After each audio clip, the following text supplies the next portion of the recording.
AP cabinet భేటీ జరిగింది. ఎజెండాలోని అంశాలపై చర్చ పూర్తి కాగానే ఎప్పట్లాగే చంద్రబాబు నాయుడు గారు వైఎస్ఆర్ కాంగ్రెస్ పార్టీని ఒక చెడు పార్టీగా చిత్రీకరించడం ఎలా అన్న దానిపైన మంత్రులకు క్లాస్ తీసుకున్నారు. దాదాపు నెల రోజుల నుండి ఏ సమావేశం జరిగినా, ఏ మీటింగ్ జరిగినా వైఎస్ఆర్ కాంగ్రెస్ పార్టీని ఒక విలన్ లాగా, ఒక చెడ్డ పార్టీ లాగా చిత్రీకరించడం ఎలా అన్న దానిపైన చంద్రబాబు నాయుడు గారు ప్రత్యేకమైన క్లాస్ తీసుకుంటూ ఉన్నారు. ఈరోజు ఈనాడు ఈటీవీలో వచ్చిన బ్రేకింగ్, అమరావతి నిర్మాణాలపై గొడ్డలి పార్టీ విమర్శల్ని ధీటుగా తిప్పికొట్టాలన్న సీఎం, అంటే గొడ్డలి పార్టీ. మంత్రుల సింగపూర్ పర్యటనపై గొడ్డలి పార్టీ విమర్శల్ని గట్టిగా తిప్పికొట్టాలన్న సీఎం. ఈటీవీలో వచ్చిన బ్రేకింగ్ న్యూస్ ఇవి. అంటే గొడ్డలి పార్టీ అంటే వైసీపీ అని కాకుండా ఇక గొడ్డలి పార్టీ అని పదే పదే ప్రచారం చేయాలని ముఖ్యమంత్రి గారు డిసైడ్ అయిపోయినట్టుగా ఉన్నారు. అంటే ఒక ముఖ్యమంత్రి ఒక ప్రతిపక్ష పార్టీని, 40% ఓట్లు వచ్చిన ఒక పార్టీని ఇలా గొడ్డలి పార్టీ అంటూ కేబినెట్ భేటీలో మాట్లాడడం కరెక్టేనా? అంటే చంద్రబాబు నాయుడు గారు వైసీపీని కౌంటర్ చేసే విషయంలో తన హుందాతనాన్ని కూడా పక్కన పెడుతున్నారా అన్నదైతే ఎవరికైనా కలుగుతుంది అభిప్రాయం.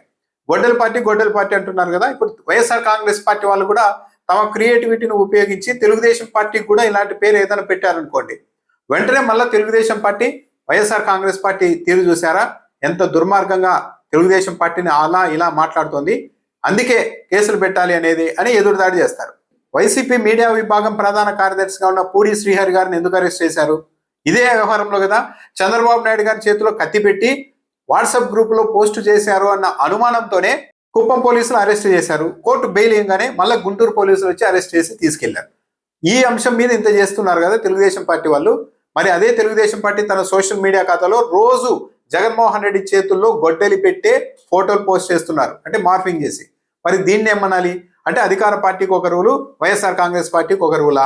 ఈ స్థాయిలో ప్రభుత్వం ఇంత పక్షపాత ధోరణితో ఎప్పుడైనా నడిచిందా? పబ్లిక్ అర్థమైపోతుంది కదా ఆయన చేసిన పని తప్పు అంటున్నారు, మీరు చేశారో లేదో, కానీ చేశాడు తప్పు అంటున్నారు.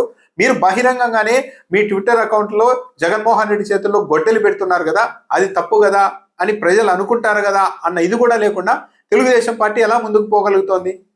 మంత్రుల సింగపూర్ పర్యటనపై గొడ్డలి పార్టీ విమర్శల్ని తిప్పికొట్టాలన్న సీఎం అంట.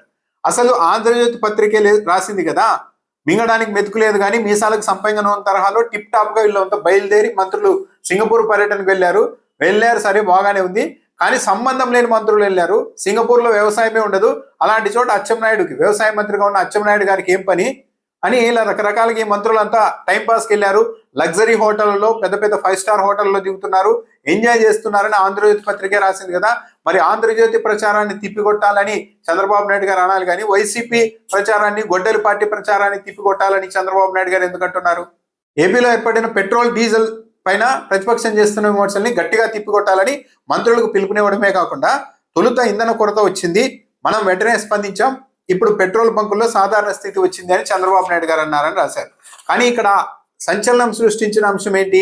అమరావతిలో నిర్మాణాలు చేస్తున్న పెద్ద పెద్ద కంపెనీలు కమర్షియల్ కోటాలో లీటర్కి 152 రూపాయలు చెల్లించి డీజిల్ కొనుగోలు చేయాల్సి ఉండగా వాళ్ళ మీద ఒక్కో లీటర్ మీద 50 రూపాయల భారం తగ్గించేలాగా రిటైల్, అంటే మామూలుగా సాధారణ సామాన్యులకు అందించే పెట్రోల్ బంకులో నుంచి డీజిల్ ని సప్లై చేయండి అని పెట్రోలియం కంపెనీలకు రాష్ట్ర ప్రభుత్వం లేఖ రాసింది కదా.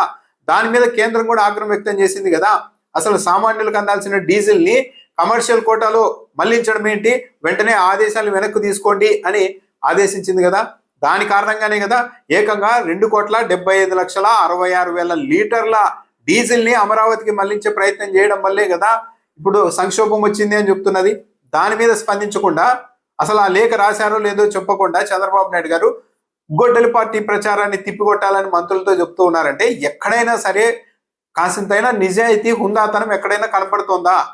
చంద్రబాబు నాయుడు గారు కూడా ఒక ముఖ్యమంత్రిగా ఉండి ఇలా నేను మాట్లాడుతున్న మాటలు పబ్లిక్ కి అర్థమైపోతే ఏంటి పరిస్థితి అన్న ఆలోచన కూడా ఎందుకు చేయలేకపోతున్నారు?